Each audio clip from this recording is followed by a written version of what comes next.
So it's my pleasure to bring Carrie Campbell. Carrie, welcome. Thank you, Lenny. It's good to see you again. It's good And to see thanks for you. the kind words.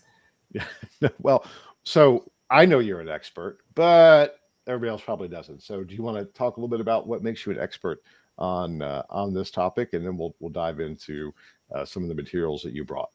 Yeah, sure thing. Aside from my many years of experience in the market research industry on the client side and supplier side too, I've also been doing a lot of work with Case for Quality, which is probably the preeminent sample quality and research quality organization out there right now. And we've conducted a really nice, some groundbreaking research on it, which I'm sure a lot of the people who are on this have seen at last year's IX, for example. We discussed it, and it's been presented around the industry on different town halls, etc.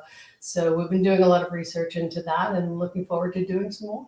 Yeah. Prior to that, or actually concurrent with that, I've worked at a few places that some people may have heard of, such as Ketchum, National Geographic, um, New York Times, Roper Reports, on and on. So I've been around for a little bit.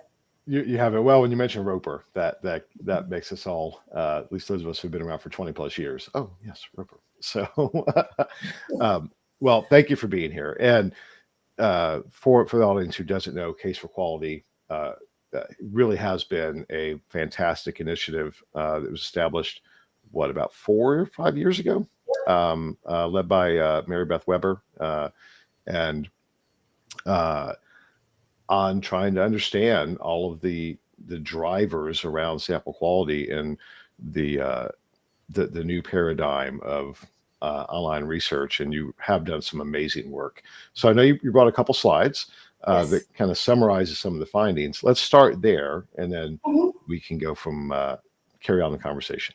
Okay, that sounds great. What I brought along with me today is more of a focus on one of the things that we actually found when we were conducting our research on fraudulent respondents. It was really a little bit of a surprise to us to see the extent of this issue, and it's the frequent responders. Sometimes they're called professional respondents, sometimes they're called chronic respondents, all depends upon who you're speaking to.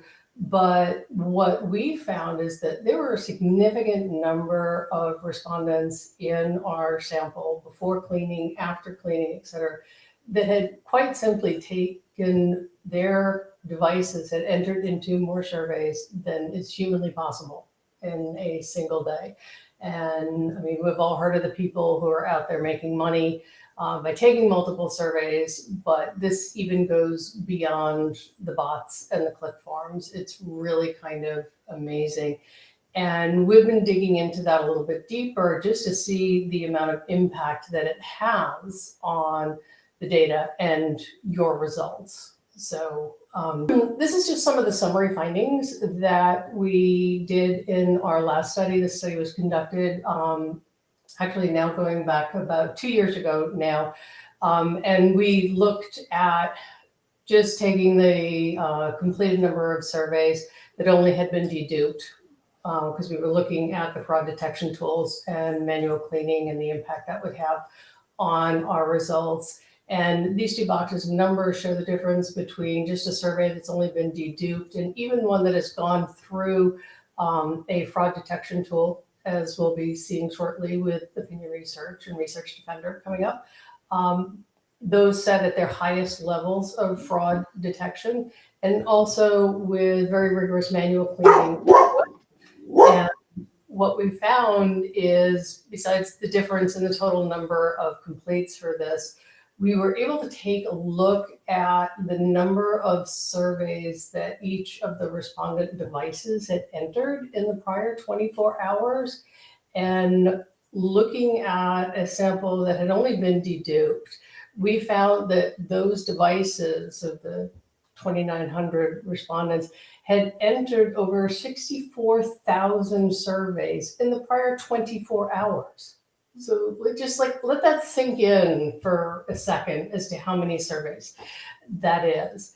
then one of the questions that we asked in our surveys, it was a self-reporting question of how many surveys had you taken in the past 24 hours? Well, those 2,900 respondents, I'll say, admitted to taking 11,700 surveys. And that was like, so they're averaging like 21 plus surveys each. So that's just, it's a crazy number when you sit down and think of like how many surveys each one of those devices are going into. The challenge that we found with this, that, and I'm a huge fan of the fraud detection tools, and quite frankly, everybody should have one. You shouldn't even consider putting a survey in a field of any kind without a fraud detection tool as part of your arsenal, and it should be cranked up to the highest security levels. Even with all of that, some of these frequent responders still got through. So you can see that between the fraud detection tools and our manual cleaning, we kicked out a little over 1,000 respondents anyway. They just didn't qualify with quality results. Those 1,800 respondents still, their devices still managed to enter 31,000 surveys in the last 24 hours. And again, when we asked these respondents who passed all our fraud detection and all our sample quality cleaning, we still wound up with them admitting to taking 6,800 surveys in the last 24 hours. A staggering 17 surveys entered per device, which to me just absolutely blows my mind. So looking at that, if we could jump to the next slide, please. We took it just to show you a little more clearly. We took a look here at the distribution of respondents by the number of surveys that their devices had entered in the prior 24 hours. So if you take a look at this on the left-hand bars, we can see that, let me just pop my glasses on so I can actually see it. 36% of the respondents, and these are clean, deduped, fraud detected, the whole 9 yards, 38% or 36%, their devices had entered between 1 and 4 surveys. And as you go down the line, you can see that we do have a large number of respondents who had taken less than 25, or their devices entered less than 25 surveys. But then we found that nearly 1 in 5, their devices went into more than 26 surveys in the last 24 hours, which is huge. But that accounted for about 60% of all the surveys. So and if you look all the way over to the right, 1% of our respondents accounted for over 10% of the surveys that had been entered in the prior 24 hours. So just think of the impact that 1% of respondents has on your results or anyone else's results of what they're doing, and how many surveys that they're taking, how many surveys they're taking in your category of business. I mean, the implications of this can be huge, and they can be enormous, and they can absolutely negatively impact your business. Carrie, quick question. So Yeah. so you conducted this study across multiple sample providers, correct? Mm-hmm. Yes. Do you know what percentage of those were utilizing routers? Because when I see this, I think this is all routers. This is Yeah. A lot of it is, absolutely. One of the challenges that we have with taking a look at this, and what the whole industry has, is so many respondents belong to multiple panels. So if you're going with a supplier and you say, oh, okay, I only want it from your panel, that same person could very well be in a lot of other panels and taking a lot of other surveys, and you're just not aware of it. That's where some of these fraud detection tools really come in handy, because they're not only looking at what you're doing, they can see across the scope of all of their clients. They're not sharing data, but if they pick up seriously fraudulent respondents in someone else's study, they blacklist them so they don't wind up in your study, and they can tag them, and they can look at unique IDs sort of across their ecosystem that they have. I hope that answers your question, but yeah, a lot of it has to do with routers. One of the challenges that we have, and you and I have spoken about this in the past, is that so much of today's sample is self-selecting. It's people volunteering. It's the invitations and the notifications of a survey go up on a survey wall, and people just pick it and go in and start going through. And the professional respondents, they know how to answer the questions to get into surveys. It's not like back in the day where you say, okay, I want, people who bought a car in the last 12 months, and your sample provider would go through and cherry pick, however many respondents who bought a car in the last 12 months, and they would know that they hadn't taken any surveys in the weeks or days prior, and certainly not in your category. Yeah. The this really just speaks to the tension of from a business standpoint, right? Of Mhm. cost and speed efficiencies, Yep, which are absolutely. drivers to the bottom. And the market responded to that, right? The industry created ways to be able to deliver on those speed and cost efficiencies uh, by basically duplicating the same technology used for programmatic advertising, Yep. right? Which rewards the highest clickers, Hmm. you know? Um, and it's the same process here, right? It Exactly. rewards the highest clickers. They rise to the top there, which makes perfect sense on a Hmm. purely financial perspective. Yes, Exactly.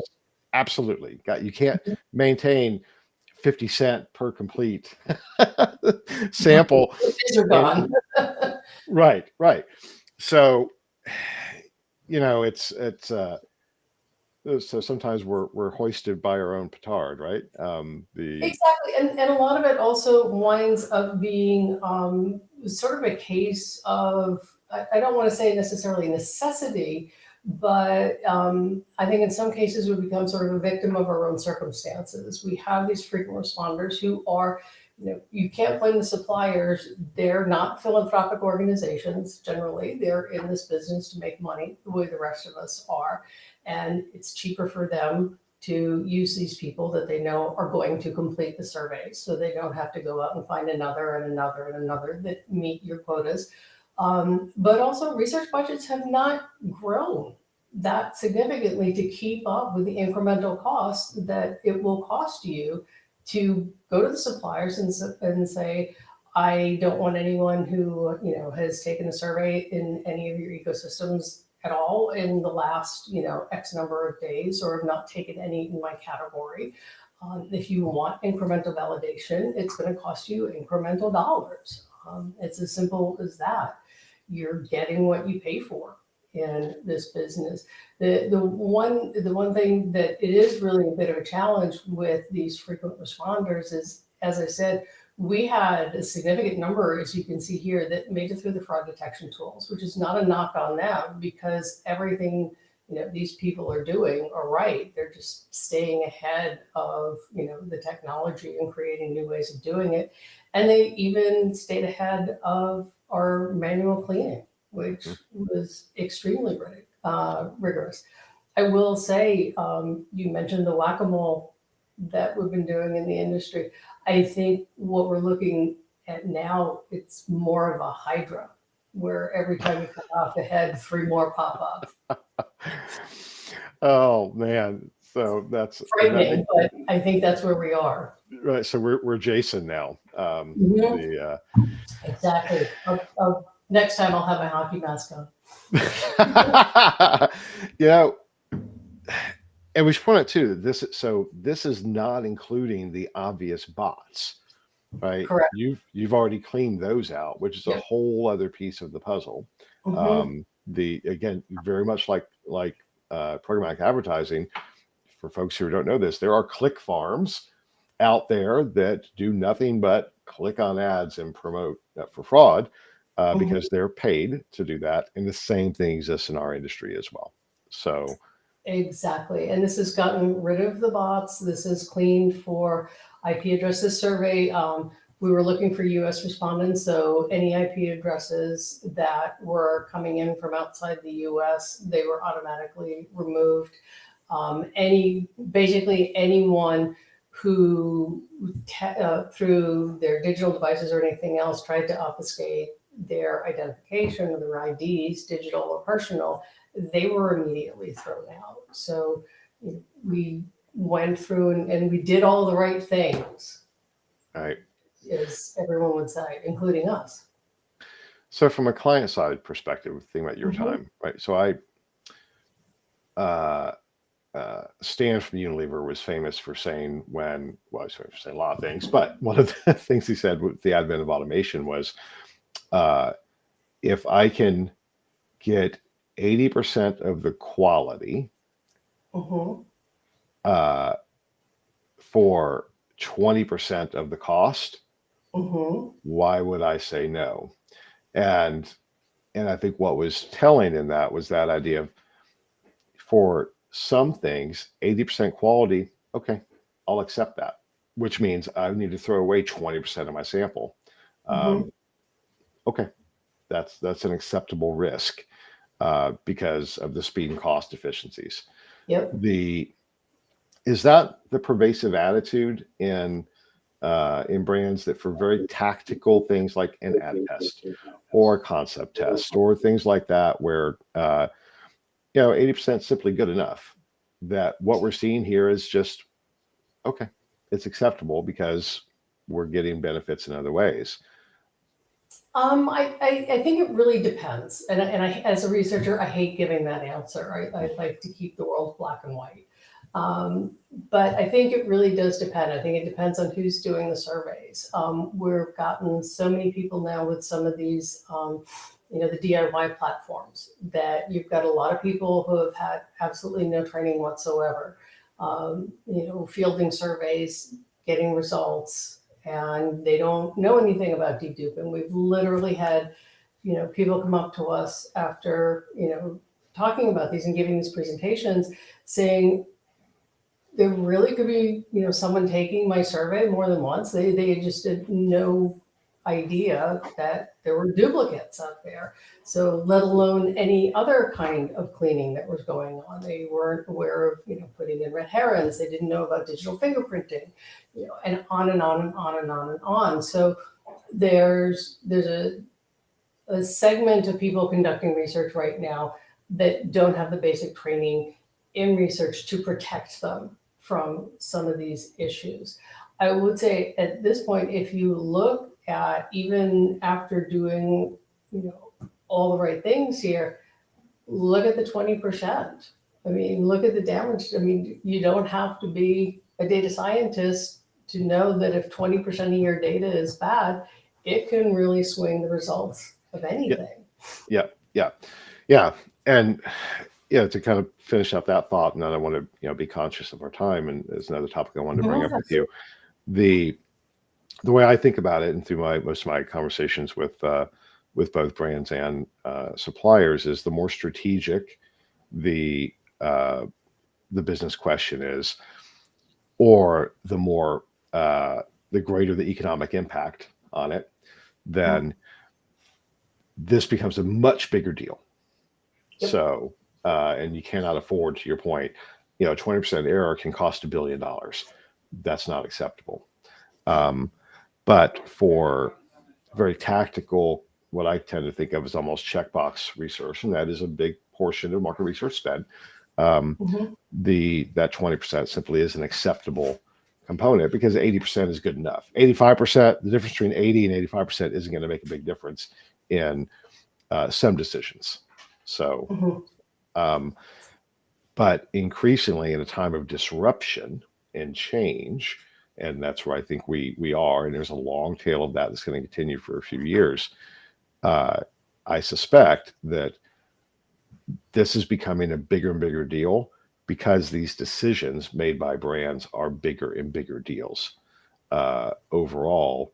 And to your point, uh, folks need to have an understanding that, you know, 20% error rate in one question does not mean that it's going to be acceptable for everything else. And people need to learn how to tell the difference, and Exactly. recognize the budget impact that that's going to have for them. They're going to have to spend more to get better quality. Exactly. And if you think about it, these people taking all these surveys, they're passing through all your screener questions. So they know they will have more if you're in, packaged goods. They will have more ailments. They will need more over-the-counter products. They will eat more cereal. They will have more kids. They know the answers to get served more surveys so they can make more money.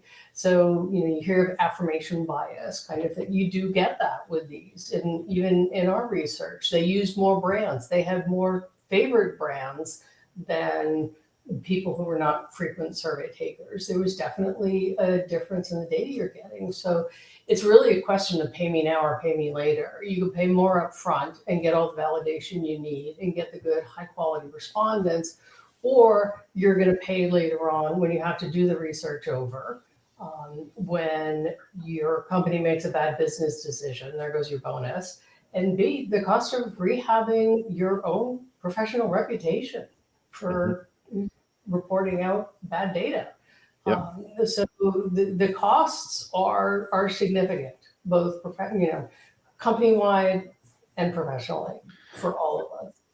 I'm going to share a quick personal anecdote for folks to reinforce that point. So when I had launched Rockhopper Research, my first full service company, and we were kicking ass and taking names and building a great reputation in B2B tech research. This was in 2006, 2007, right? And we won a huge global contract with a major telecommunications company. And part of that included doing online research with both consumers and B2B in Latin America.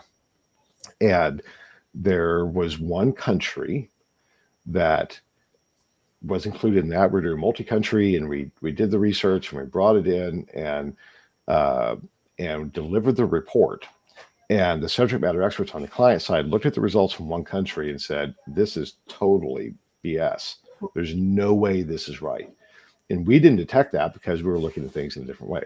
And my point was they were right for that country. And this was, again, in 2006, 2007. Every single response was BS. It was all fraudulent. And that cost us, that error in this business, 2-year-old business growing rapidly with a major contract, it cost us $100,000 to correct that problem. And we never won another major contract with that company ever again. So to your point, yeah, I mean, it really is a big deal. All right, so now, so we've got this. We're talking about bots, and we get professional respondents, and now bots, and now I think there's two interesting things that are shaping up. So we have the advent of ChatGPT, and everybody's talking about the glories of ChatGPT. I am already hearing anecdotally that there is now that is being deployed by the bad guys to complete surveys, and they are really hard to detect because the open ends, for instance, are thoughtful and good. My goodness! Yeah. I mean, some of it comes down to the fraud detection companies and the advances that they're making, because bless their hearts, they're doing an amazing job staying on top of this and being able to tease out all of these amazing digital things. We only learned a fraction of that in the murder trial of the last few weeks, of just what's in your cell phone when you're taking a survey. But in terms of that, you can always check on whether or not your open ends are being copied and pasted. There's one thing that you can take a look at right there. However, people can very easily have one screen open and with ChatGPT going, and then just be transcribing it themselves. So I'm hoping the smart folks at these fraud detection companies are going to come up with a way to figure it out. I know there are some services out there that are not, they're working on developing apps that will pick up AI generated content. In fact, the Wall Street Journal recently had an article about a young man who's still in college who was coming up, I think it was oh, I forget the name of what it was called right now, but there are people working on it. School teachers should be working on it. I can't even imagine what homework looks like these Yeah. days. But that is an issue. Not going to be. I am sure it is as we speak. Yep. All right. So let's talk about a little bit of hope as we wrap up, and playing off of that same thing. Because my opinion is that the generative AI is as transformative for the industry, or has potential to be as transformative for the industry as the move to online or the advent of mobile was, and particularly to create scale for qual. I think that it solves a lot of the process issues that today have been barriers to scalability around qual. And if I'm right about that, and of course, being me, I always think I'm right, but there's signals that I think that we'll get there. That also means it has huge implications for sample, because the models that we're talking about now this is quant, this is surveys. The qualitative research, whether it's groups or communities or ethnographies, is radically different in terms of the numbers just are different. The whole process is different. The engaging people is different. It's harder to spoof, all of those things. So do you think that if we migrate into that world where sample has to rise up to be able to deliver the same type of speed and cost efficiencies, but at a different scale, right, for qualitative research, that will help us correct some of the quality issues overall, or what? What do you think? That's a bit of a challenge. I do know on the qual side of our world that they're having lots of issues with getting good quality, even for focus groups, even in-person focus groups. I know that No Research has done a lot, and they even did a focus group on fraudulent focus group participants, which was really eye-opening. There's also, Opinion Research did some videos of, interviewing fraudsters as well, who do it, commit fraud on the qual side or the quant side, and not on the qual side. That's going to be a little bit of a challenge, because you're still running into the same kinds of issues when you're ramping up your call for scale. So if you're using, say, a video platform rather than getting people together, you still can run into the same issues with getting fraudulent respondents, and you still have to make sure you're doing. That's why any of your good qual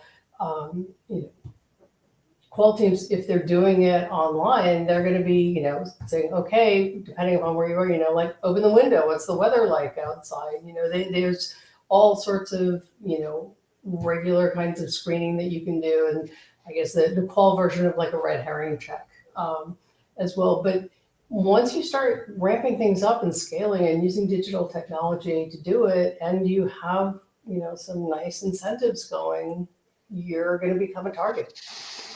Yeah, fair enough. You throw enough money at something and they'll come out of the woodwork. Well, so good news is that the participants in our tech showcase that are tasked with solving these problems are going to continue to have lots of business, because we're just going to have new problems to solve.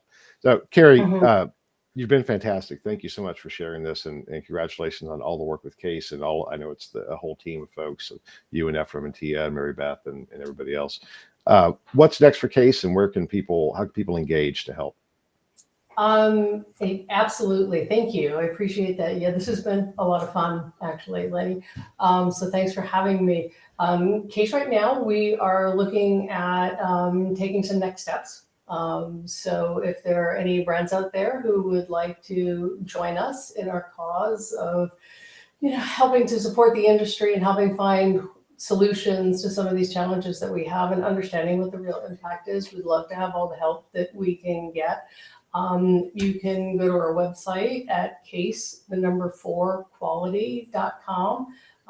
There's a place there where you can reach out to us. You can reach me at carrie.campbell@caseforquality.com. That's case with the number 4 quality.com. And we have a group of brands that have been working with us on this portion of our investigation, and a lot of them are committed to helping us out again. So we're looking forward to moving forward, and happy to have any and all help and volunteers that we can get. Great. Thank you so much, Carrie. Really appreciate it. Looking forward to hearing more as you guys continue to figure out the strategies to cut off the heads of the Hydra. And we'll talk again soon. Now, on to our next segment of the showcase.